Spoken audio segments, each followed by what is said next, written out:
오늘 거룩한 주일 여러분 참 잘 오셨습니다.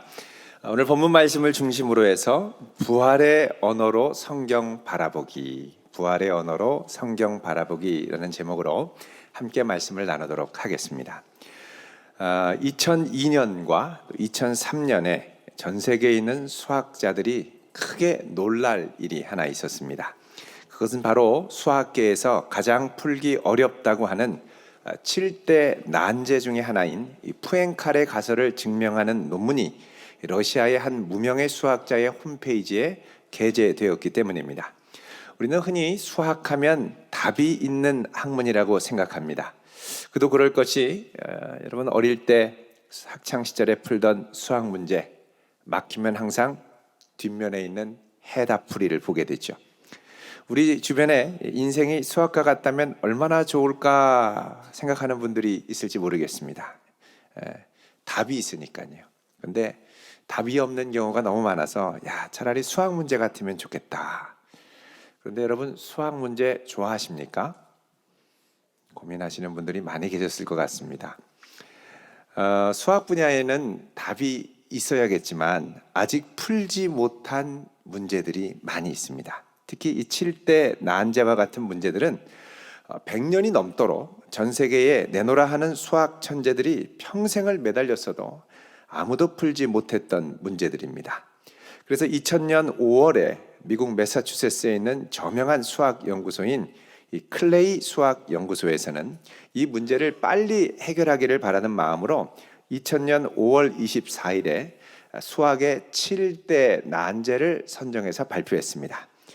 PNP 추측, 또 리만이라고 하는 학자가 내놓은 리만 가설, 양 밀스 질량 간극 가설, 네비어 스토크스 방정식, 버치와 스위너턴 다이어의 가설, 호치 가설, 그리고 푸엔칼의 가설입니다. 이 앞에 이름 붙은 거는 다 이 가설을 내놓은 수학자들의 이름이죠. 자, 이 문제를 푸는 사람에게는 한 문제당 100만 달러, 우리 돈으로 12억에 해당하는 상금을 주겠다고 내걸었습니다. 그래서 2000년 가을 우리나라의 서울대학교에도 이 연구소에서 와서 이 문제에 대한 설명회를 개최한 적이 있습니다. 문제를 해설하는 게 아니라 이 문제가 어떤 문제다, 그러니까 문제 자체를 이해하는 것도 참 쉽지 않은 것이죠. 자, 그런데 이 문제를 내건 지 2년도 되지 않아서 러시아에 있는 이 페렐만이라고 하는 무명의 학자가 이 푸엔칼의 가설, 7대 난제 중에 하나인 푸엔칼의 가설을 푸는 논문을 자기 홈페이지에 그냥 공개해버린 겁니다. 전 세계 수학자들은 경악했습니다. 어떤 사람은 이게 사기라고 생각하기도 했습니다. 그래서 이 클레이 수학 연구소는 이게 사실인지 아닌지를 가리기 위해서 쟁쟁한 수학자 6명을 구성해서 2년 동안 검증 절차를 거쳤습니다. 그리고 마침내 2년 후에 이 풀이 방법이 타당한 해결 방법임을 증명하게 되었습니다. 이 문제의 해법이 맞는지를 이해하는 데만 2년이 걸렸다면 이게 얼마나 어려운 문제인지를 짐작할 수 있을 것입니다. 그런데 중요한 것은 이 푸엔칼의 증명을 이해하려면 이 페렐만이라고 하는 수학자가 이 문제를 해결하기 위해서 세운 독특한 그만의 수학 공식과 수학 언어로 이해해야 한다는 것입니다. 다른 수학 공식과 언어로는 절대 이해할 수 없지요. 새로운 수학 공식과 새로운 해결 방법을 받아들이고 나서 그리고 이것으로 푸엔칼의 증명을 이해하는데 2년이 걸렸다. 여러분 이런 걸 보면 우리가 보통 문제를 해결할 때 이게 새로운 관점에서 이것들을 받아들이고 이해하는 게 결코 쉽지 않다라는 것을 알 수가 있습니다. 우리 인생 가운데도 그렇죠. 우리 힘으로 풀 수 없는 난제들이 있습니다. 살면서 부딪히는 문제 하나하나를 어떻게 풀어가야 할지, 어떻게 헤쳐가야 할지 막막할 때가 참 많습니다.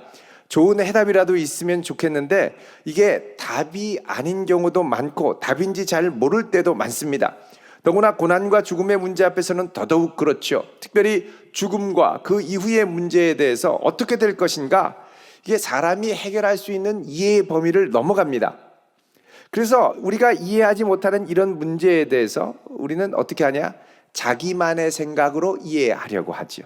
사실 이것을 이해하려면 하나님의 언어로 하나님의 일하는 방식을 받아들이며 이해해야 되는데 우리가 여기까지는 받아들이지 못하니까 결국은 각각 자기만의 생각과 상상력으로 문제를 추측할 뿐이라는 것입니다. 오늘 본문에 나오는 말씀은 죽음과 그 이후 부활의 문제에 대해서 자기 생각으로 꽉 차 있는 사두개인들이 예수님을 난처하게 해서 어려움에 빠뜨리려는 의도로 예수님께 다가와 묻는 장면으로 시작을 합니다. 자, 오늘 본문 12장 18절에 이렇게 시작을 합니다. 같이 읽습니다. 시작. 부활이 없다 하는 사두개인들이 예수께 와서 물어 이르되 아멘. 자, 지금 사두개인들을 뭐라고 소개하냐면 부활이 없다 이렇게 얘기합니다. 사두개인들은 하나님은 믿었지만 부활을 믿지 않았습니다. 이게 마치 우리 며칠 전에 교리 비교 세미나 때 나왔던 그 이단의 주장과 똑같습니다. 부활을 믿지 않습니다. 죽으면 끝 이렇게 생각을 하죠. 자, 부활이 없다 하는 사두개인들, 이들이 왜 부활을 믿지 않았을까요? 물론 이들이 부활을 믿지 않은 성경적인 근거도 있습니다만 사실 그 이면에는 이들은 부활 이후의 내세보다 지금 현세를 훨씬 더 좋아했기 때문입니다. 사두개인들은 원래 이 다윗 시대 제사장이었던 사독의 후손들이었습니다. 그래서 이들을 사독의 후손이다. 그래서 사두개 이렇게 얘기를 하죠.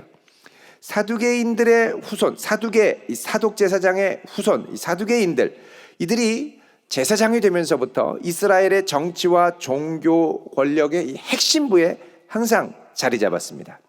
그래서 권력이 이들에게 집중되었고 이들은 그 당시 헤롯 왕가와 로마 총독에게도 아주 협조적이고 가깝게 지냈습니다. 또 이들은 제사장의 후손이라는 프라이드 때문에 성경도 모세 오경만을 받아들였습니다. 그래서 이 바리새인들처럼 모든 성경을 믿지 않고 특별히 바리새인들이 주장하는 이 내세의 이 말씀에 대해서는 모세오경에 나오지 않는다고 해서 거절했습니다. 사두개인들에게 사람의 생은 죽으면 끝입니다. 이 땅 이후의 삶은 없습니다. 천국에 간다고 그러면 여기에 이렇게 좋은 것 다 두고 가야 되는데 이 억울하다 이렇게 생각을 한 것 같습니다. 그러니 이 땅의 모든 걸 다 누리고 지배하자. 이런 현실적인 생각, 이런 생각을 갖고 있던 사두개인들이 예수님한테 와서 물어보죠. 예수님, 부활이 어떻게 되는 겁니까? 여러분 사실 이렇게 물어보는 것은 예수님이 부활이요 생명이요 생명이다라고 하신 이 말씀을 정면으로 부정해서 예수님을 궁지로 몰아가기 위한 의도가 있는 것입니다. 자, 이들이 예수님께 와서 그러면 예수님 부활이 어떤 겁니까? 19절에 보면 선생님이요 모세가 우리에게 써주기를, 자 이러면서 모세의 글, 자 이들이 모세 오경을 믿는다고 그랬죠. 그래서 모세의 글을 인용해서 부활이 없다라는 것을 성경적으로 이제 예수님한테 문제를 제기합니다. 여기 니은 나나주에 보면 신명기 25장 5절로 되어 있는데 지금 이제 19절 이하의 이 23절까지 이 사두개인들이 예수님께 제기하는 문제는 신명기 25장 5절에서 10절까지의 내용을 바탕으로 이제 문제를 제기하는 겁니다. 이게 그 당시에 흔히 이제 관례적으로 행했던 형사 취수혼 제도라는 것입니다. 자, 이 내용은 이렇습니다. 자, 7형제가 있었습니다. 7형제. 첫째가 결혼을 했습니다. 그런데 안타깝게도 아이를 갖지 못하고 죽고 말았습니다. 그 당시에 결혼의 목적은 크게 두 가지였죠. 첫째는 자녀를 낳는 것이었습니다. 자녀 생산. 두 번째는 이 자녀를 낳아서 가문을 잇고 가문의 유산을 잇는 것이었습니다. 하나님이 그 가문에 허락하신 땅과 가업을 전수하는 것이었죠. 그래서 형이 죽으면, 그 자녀가 없이 죽으면 그 가업은 전수되지 못하고 승계되지 못하고 거기서 멈추게 됩니다. 이런 경우에 그러면 어떻게 하느냐? 형이 자녀를 갖지 못하고 죽으면 동생이 형수를 취해서 자녀를 낳게 하고 그 자녀가 둘째의 자녀가 아니라 첫째 형의 자녀로 삼아서 첫째 형의 가업과 재산을 승계할 수 있도록 그렇게 했습니다. 그게 바로 형사 취수 제도였습니다. 자, 그래서 둘째가 형수를 취했는데 둘째도 얼마 가지 않아서 죽었습니다. 그 셋째가 나섰죠. 셋째가 나서면 이제 둘을 더 낳아야 됩니다. 둘을 낳아야 됩니다. 왜냐하면 첫 번째 나오는 아이는 큰 형님, 두 번째 나오는 아이는 둘째 형님, 이제 셋째가 이제 형수를 취했는데 셋째도 죽었어요. 넷째가 거룩한 의분을 갖고 다시 형수를 취했는데 넷째도 죽었습니다. 이쯤 되면 전설의 고향 같습니다. 뭐가 쉬었나 뭐 이런 생각들 하죠. 다섯째도 죽고 여섯째도 죽고 그 일곱째까지 바들바들 떨면서 취했는데 아유 일곱째도 죽었네요. 그리고 형수도 가셨습니다. 자, 부활이 있다 그러면 천국에서 다 상봉하죠. 리유니언. 자, 그때 누구의 아내로 하늘나라에선 살아야 되느냐는 거예요. 나중에 부활해서 이렇게 되면 상당히 곤란해집니다. 자, 첫째 형이 여보 어서 와, 천국에서 기다리고 있었어. 근데 둘째가 형님 무슨 말씀? 제 아내였어요. 셋째가 무슨 말씀? 그 다음이 저였답니다. 맨 끝에 올라온 막내가 허허 제가 마지막이었습니다. 제 아내예요. 그럼 천국에서 막 서로 싸우는 거예요? 야, 이게 참 곤란해집니다.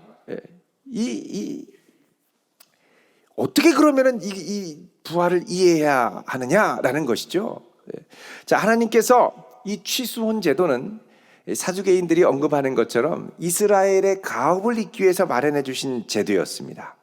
만약에 하나님 만드신 제도가 넷세까지 이어진다면 넷세에서는 큰 혼란을 일으키게 되죠. 하나님은 어지러움의 하나님이 아니고 질서의 하나님이십니다. 고로 사두개인들의 결론에 따르면 죽음 이후에 하나님 나라의 부활이 있으면 상당히 마음이 어려워지고 곤란해지니 부활 같은 건 없고 오직 이 세상에서의 삶만이 있다. 이렇게 결론을 지었습니다. 정말 이 사두개인의 말대로라면 여러분 부활은 나중에 하면 부활하면 참 좋긴 한데 상당히 곤란할 때가 많이 있을 것 같습니다. 뭐 예를 들어서 아버지가 젊을 때 돌아가셨는데 아들은 100살까지 살다 가셨습니다. 둘이 천국에서 만나면 어떻게 되겠습니까? 할아버지 아들이 지팡이 짚고 청년 아버지한테 아버지 그러면 청년 아버지는 어이구 어서 와라 아들아 팔딱팔딱 뛰고 어렵죠. 네. 또 형이 갓난아기 때 죽었는데 동생이 100살까지 살고 갔으면 천국 가서 100살 먹은 노인 동생이 갓난아기 형님한테 형님 그러면서 똥기저귀 갈아치워주고 이게 참 어렵단 말이죠. 그것만이 아닙니다. 이 땅에 살면서 하나님이 주신 원본보다 더 예뻐지신 분들 부활할 때 오리지널로 부활해야 됩니까? 예쁜 상태로 부활해야 됩니까? 좀 플라스틱이나 칼을 좀 대서 이렇게 좀 세우거나 이렇게 예쁘게 한 거를 이렇게 놓고 가야 됩니까? 이거 어떻게 해야 됩니까? 또 그렇게 부활해서 주님 앞에 섰는데 우리 주님께서 우리를 모른다 하시면 어떻게 하시겠습니까? 난 너에게 쌍꺼풀 준 적이 없는데 넌 누구냐? 어떻게 하시겠습니까? 또 평생 같이 살았던 남편이 예뻐진 줄도 모르고 갔는데 갑자기 여보 그랬는데 누구세요? 뭐 그랬다가 나 원래는 이랬어요. 뭐 이러면 막 그런 줄 몰랐다고 내가 이 땅에 살면서 저 세상에서 속고 살았다고 천국에서 힘들어하면 어떻게 해야 되겠습니까? 또 재혼해서 살다가 천국에 갔는데 거기 가면 원래 일찍 죽은 남편하고 살아야 됩니까? 재혼한 남편하고 살아야 됩니까? 모두 함께 올투게더 같이 살아야 됩니까? 이거 생각하면 엄청 스트레스 받는다는 거죠. 그래서 사두개인들이 생각하는 그런 천국이 있으면 아주 곤란해진다는 겁니다. 그래서 천국은 없고 그냥 이대로 사는 게 좋다 이렇게 생각을 한 거죠. 그러니까 결국 예수님께 부활이 없다라고 인정할 수밖에 없도록 궁지로 몰아가려는 성경을 인용해서 궁지로 몰아가려고 하는 유도 질문이었습니다. 자, 이런 사두개인들의 질문에 대해서 예수님은 이렇게 대답하십니다. 24절 말씀 읽겠습니다. 시작. 예수께서 이르시되 너희가 성경도 하나님의 능력도 알지 못함으로 오해함이 아니냐. 아멘. 이 메시지 성경을 보면요 이렇게 번역을 합니다. 너희는 크게 잘못 생각하고 있다. 첫째로 너희는 성경을 모른다. 둘째로 너희는 하나님께서 일하시는 방식을 모른다. 그러니까 지금 예수님 보실 때 사두개인들의 논리와 생각이 크게 잘못되었다는 겁니다. 자기 좁은 머리로 부활을 이해할 것이 아니라 하나님이 말씀하시는 성경을 제대로 이해해야 하고, 또 성경에 나타난 하나님이 일하시는 방식을 알아야 부활을 제대로 이해할 수 있다는 것이죠. 사람은 종종 자기가 이해하는 방식으로만 하나님을 이해하려고 하고, 자기가 알고 있는 언어로만 하나님의 역사를 이해하려고 합니다. 그래서 천국의 소망을 사람의 상상력으로만 제한시킬 위험성이 있는 것입니다. 우리는 예수님의 말씀을 깊이 생각해야 됩니다. 너희가 성경을 모른다. 하나님이 일하시는 방식도 모른다. 우리는 이 땅에 살면서 이 세상 풍조의 관점으로 성경을 자꾸 이해하고 해석하려고 하다 보면 성경이 정말 말하는 것에 대해서 오해할 수 있다는 겁니다. 이 오해로 갖게 된 부활의 소망은 즐겁고 기대되는 소망보다는 엽기적이고 두렵고 부담스러운 소망으로 변질될 수 있다는 것이죠. 우리는 겸손하게 우리 주님이 무엇이라고 말씀하시는지 생각해 봐야 됩니다. 자, 다시 말씀으로 돌아가면 25절에 예수님이 이렇게 말씀하십니다. 25절 읽겠습니다. 시작. 사람이 죽은 자 가운데서 살아날 때에는 장가도 아니가고 시집도 아니가고 하늘에 있는 천사들과 같으니라. 아멘. 여러분, 우리가 갈 천국은 이 땅에서 이해하던 방식으로 이제 받아들일 것이 아니라 하나님이 역사하시는 방식으로 이해해야 한다는 겁니다. 예수님 말씀에 따르면 우리가 이 땅에 살다가 나중에 부활하면 이 땅에 살던 방식으로 부활하는 게 아니라는 걸 알 수 있습니다. 천국에는 장가도 가지 않고 시집도 가지 않고 더 이상 생육하고 번성하는 생물학적 사명이 없어진다는 거죠. 그곳에는 완성되는 곳이기 때문에. 그래서 우리의 육체가 영광의 부활의 몸으로 변하면 천사와 같이 되어서 장가도 가지 않고 시집도 가지 않는다고 말씀을 합니다. 또 우리의 육체가 그렇게 온전해지기 때문에 더 이상 생존을 위해 노력하고 애쓰지 않아도 되고, 또 그렇기 때문에 배고픔을 해결하기 위해서, 재산을 상속하기 위해서 애쓸 필요가 없게 된다는 것입니다. 왜? 하나님이 우리의 유업이 되시기 때문에. 그래서 더 이상 가업을 잇고 유산을 잇고 가산을 잇기 위한 형사 취수 혼재를 실시할 필요가 없게 됩니다. 천사와 같은 거룩한 부활의 몸으로 슬픔 걱정 없이 한없는 기쁨과 감격으로 예수님과 함께 깊이 사랑하며 거하는 곳, 그곳이 바로 천국이라고 말씀하시는 겁니다. 그리고 더 이상 생육하고 번성하는 일이 없기 때문에 이 땅에 있었던 관계, 부부의 관계, 자녀의 관계가 하늘에도 똑같이 가는 것이 아니라 이제 모두가 그리스도 예수의 정결한 신부가 된다는 것입니다. 신부로 서게 되고, 또 새로운 관계의 중심에 예수 그리스도가 계시게 됩니다. 그리고 예수 그리스도를 중심으로 그 안에서 새로운 형제 자매 관계가 새롭게 다시 성립이 됩니다. 또 우리가 거룩한 몸을 가지면 우리가 갖고 있는 육체와 같지 않고 더 이상 고혈압, 당뇨, 관절염 고생하지 않고 새로운 부활의 영광으로 건강하게 영원토록 그곳에서 지난다는 것입니다. 분명 지금의 육체와는 다른 육체입니다. 만약 똑같았다면 예수님께서 부활하시고 막달라 마리아나 엠마오의 제자들에게 나타나셨을 때 이 제자들이 예수님을 한 번에 알아봤을 겁니다. 근데 알아보지 못했죠. 그리고 예수님이 말씀하시니까, 내가 부활한 예수라고 말씀하시니까 그때야 자세히 보고 깨닫게 되었습니다. 예수님이라는 걸 알아챘습니다. 그러니까 부활은 이 땅에서의 단절성과 함께 연속성이 있다는 것을 알 수가 있죠. 자, 그러면서 예수님께서 이 말씀하십니다. 26절 중반에 보면 너희가 모세의 책 중 가시나무 떨기에 관한 글에, 이렇게 말씀하시죠. 자, 모세의 책, 모세 오경 중에서 가시나무 떨기에 관한 글, 이것은 하나님이 모세를 가시나무 떨기나무에서 부르시던 사건을 말합니다. 다른 말로 하면 신명기가 아니라 여기서는 출애굽기의 말씀을 이야기하시는 거죠.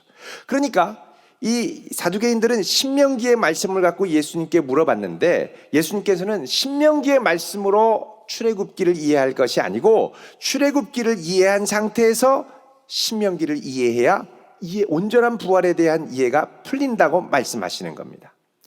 여기 보면 기억 나눠주가 나오죠. 하나님께서 모세에게 이르시되, 바로 출애굽기 3장 6절의 말씀입니다. 뭐라고 그러냐면 나는 아브라함의 하나님이요 이삭의 하나님이요 야곱의 하나님이로다 하신 말씀을 읽어보지 못하였느냐 그렇죠. 자, 여기 보면 아브라함의 하나님, 이삭의 하나님, 야곱의 하나님, 만약에 이들이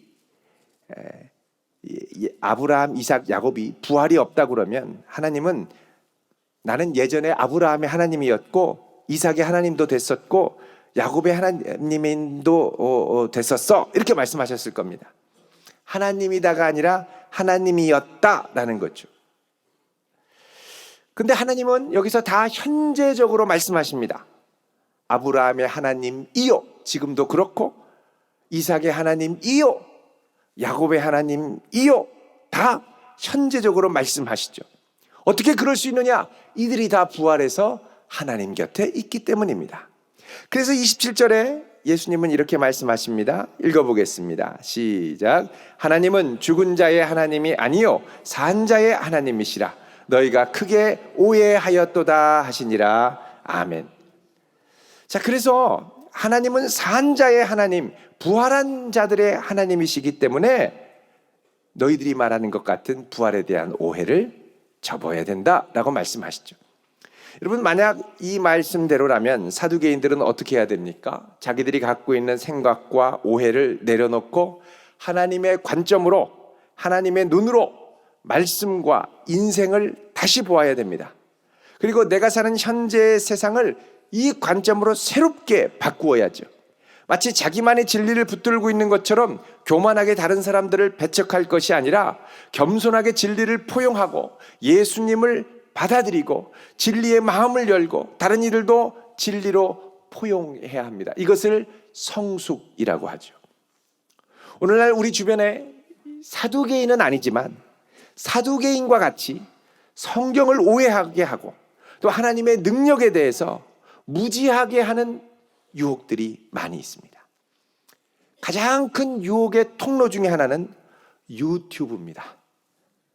너무나도 무분별한 검증되지 않은 영상들이 호기심을 자극하고 이게 또 독성이 있어서요. 한번 탁 보면 확 자극이 되고 와 대단한데 이런 생각을 하게 되고 잘 잊혀지지가 않습니다.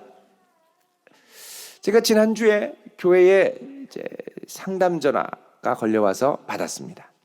어느 지역에서 신앙생활을 하고 계시는 분인데 교회에 아주 중직을 맡고 있는 리더가 유튜브에 빠지셨습니다. 8월부터 그 얘기를 하시더니 이제 이 영상을 전 교회 성도들에게 막 돌려서 나눠주시고 그러다가 조금 더 지난다더니 이제 몇 년 안에 우리 주님이 오신다고 말하기 시작했습니다. 입만 열면 계시록 얘기를 하는 거예요. 여러분, 주님이 그날과 그때는 아무도 모른다고 하지 않았습니까? 그런데 이런저런 징조를 보니 거의 예수님이 한 2020한 5, 6년쯤 오신다는 거예요. 예수님이 모른다고 한 거를 자꾸 아는 것처럼 얘기하는 거죠. 여러분, 이 종말론에 관련된 유튜브 영상이 많이 있습니다만 이게 대부분이 세대주의 종말론입니다. 세대주의 종말론은 한국에 있는 대다수 이단들이 기초하고 있는 종말론입니다. 그리고 많은 이제 여러 가지 징조들 유럽 연합이 몇 개국이었는데 뭐가 빠졌지만 나중에 다시 되고 거기에 있는 컴퓨터가 또 666 역할을 하고 베리칩이 666 역할을 하고 여러 가지, 그러니까 이런 모든 정말 그럴듯한 영상들은 대부분 세대주의 종말론에 기초하고 있습니다. 여러분, 바른 신앙은 무천년주의 종말론에 기초해야 됩니다. 이게 뭔지를 지난 우리 교리비교 세미나 때 말씀을 드렸었는데 여러분, 기회가 되시면 바이블 백신 때 꼭 오셔서 잘 들으시고 배우시면 좋겠습니다. 여러분, 이게 세대주의 종말론이 뭔지 잘 분별을 못한 상태에서 막 들으니까 그냥 무분별하게 막 넘어갑니다. 극동방송에도 상담 전화가 꽤 많이 옵니다. 그런데 이 상담 전화의 상당수가 유튜브를 보고 문의하는 상담들이 있죠. 물론 좋은 영상들도 많이 있습니다. 건강한 영상들. 그런데 독성이 있는 그럴듯한 영상들도 꽤 많이 있습니다. 막 빠져들다 보면 그때는 그게 맞는 것 같습니다. 사두개인처럼 성경을 근거로 말하는 것 같아요. 그런데 이게 조금 지나면 이상해집니다. 왜 그럴까요? 성경도 하나님의 능력도 제대로 이해하지 못하고 오해한 상태로 얘기하기 때문입니다. 전에 저에게 늘 좋은 영상이라고 유튜브 영상을 보내주는 분이 한 분 계셨습니다. 너무 은혜롭고 좋다는 거예요. 목사님도 보고 은혜 받고 도전 받으셔야 된다는 거예요. 근데 보니까 상당히 자극적이고 신비적인 영상입니다. 직접 주님의 음성을 들으시고요. 자꾸 기도 중에 뭘 보시고요. 천국과 지옥도 몇 번씩 왔다 갔다 하시고요. 또 이분을 통해 놀라운 역사와 기적들이 많이 일어난다고 합니다. 그러더니 이분처럼 기도해야 된다고 그러고 이분처럼 방언 기도해야 된다고 하고 심지어 방언을 못하면 구원받지 못한 사람처럼 이상한 말들을 자꾸 하시는 거예요. 근데 이제 이거를 보내주신 분이 이분이 정말 은혜롭다고 하면서 이분 하시는 집회를 쫓아다닌다고 뭐 전국을 돌아다니시는 거예요. 몇 시간씩 차를 타고. 근데 조금 지나니까요. 이단 시비가 나오기 시작하고 이상한 열매가 나오기 시작합니다. 결국 신문에 이분의 문제가 이단성이 있는 걸로 판별이 나서 경고하는 기사가 나왔습니다. 여러분, 방언은 구원과 아무 상관이 없습니다. 우리 에베소서 2장 8절 9절을 잠깐 보겠습니다. 읽어보겠습니다. 시작. 너희는 그 은혜에 의하여 믿음으로 말미암아 구원을 받았으니 이것은 너희에게 난 것이 아니요 하나님의 선물이라. 행위에서 난 것이 아니니 이는 누구든지 자랑하지 못하게 함이라. 아멘. 자, 우리가 무엇으로 구원받았습니까? 믿음으로. 은혜에 의하여 믿음으로 구원을 받았습니다. 그리고 이것은 우리의 힘과 능력과 공로와 애씀으로 난 것이 아니고 전적으로 하나님의 선물이라고 그러죠. 행위에서 난 것이 아닙니다. 왜 그럴까요? 누구든지 구원 앞에 자랑하지 못하게 하기 위해서. 내가 이거를 열심히 해서 구원받았다. 내가 이런 방언을 해서 구원받는다. 내가 몇 시간을 기도해서 구원받는다. 이게 아니라는 겁니다. 만약에 이런 것들이 자랑이 된다면 상당히 위험한 신앙으로 접어들 수 있는 것이죠. 여러분, 내년 3월부터 있는 바이블 백신, 우리 대전도안교회 성도라면 모두 다 오셔서 들으시고 바른 신앙 위에 설 수 있기를 바랍니다. 유튜브 볼 시간에 와서 공부하셔야죠. 예수님께서 너희가 성경도 하나님의 능력도 알지 못함으로 오해한다라는 말씀을 깊이 새겨야 됩니다. 여러분, 더 나아가서 성도는 세상 사람들이 말하는 풍조대로 내 신앙을 곡해서 해석하고 이해하려고 해서는 안 됩니다. 전에 어떤 성도님 가서 보니까 달력에 동그라미가 쳐 있어요. 그래서 전날은 무슨 날인가요? 그랬더니 아니에요. 아무것도 아니에요. 그래서 근데 왜 전날에 저 동그라미가 쳐 있을까? 그랬더니 나중에 말씀하시는데 그날이 손 없는 날이래요. 그날 이사 가야 된다고. 무슨 손 없는 날이냐고. 뭔가 했더니 귀신들도 피크닉을 가신다면서요. 멀리 어디 집 떠나서 그때 가야 된다는 겁니다. 여러분, 성도에게 무슨 귀신입니까? 여러분, 예수님 모시는 과정은 귀신들이 얼씬도 못합니다. 다 예수님의 이름으로 떠나간 줄 믿으시기 바랍니다. 여러분, 전에 이 예수를 믿고 회심한 무당이 한 분 계십니다. 이분이 이런 고백을 한 적이 있습니다. 자기 고객 중 20%가 예수쟁이들이래요. 고객 중 몇 프로예요? 20%. 심지어는 거기서 만나서 어머 권사님 웬일이야 이러고 인사도 하시고. 근데 이분이 영험한 무당이 있죠. 예수 믿는 사람을 딱 보면 표가 난대요. 왜 그러냐고 그랬더니 딱 보면 십자가가 보인대요. 그 무당들도 무서워하고 다 아는데 지금 누구한테 컨설팅을 받으시려고 그래요? 그 결국은 이 워낙 이 강력한 이 성도들의 역사로 말미암아 하나님 살아계심을 부인하지 못하고 강권적인 역사로 이 무당이 회심하셨어요. 전보러 가는 사람이 전도한 건 아니지만 함께 하시는 주님으로 말미암아. 여러분, 성도들이 진리에 바로 서지 않으면 자꾸 이상한 거 의지하고 따라가게 됩니다. 하나님의 능력을 오해할 수 있고 하나님의 일하시는 방식도 곡해할 수 있죠. 우리에게는 이 세상 그 무엇과도 비교할 수 없는 참 부활의 소망이 있는 줄로 믿습니다. 그 소망을 주신 분은 죽은 자의 하나님이 아니요 산자의 하나님이시고 지금 이곳에서 나와 함께 하시며 나를 붙들어 주시는 능력의 하나님인 줄 믿으시기 바랍니다. 이 하나님을 믿고 신뢰하면서 천국의 부활의 소망 가운데 이웃을 사랑하고 섬기는 거룩한 성도로 설 수 있기를 주님의 이름으로 축원드립니다. 기도하겠습니다.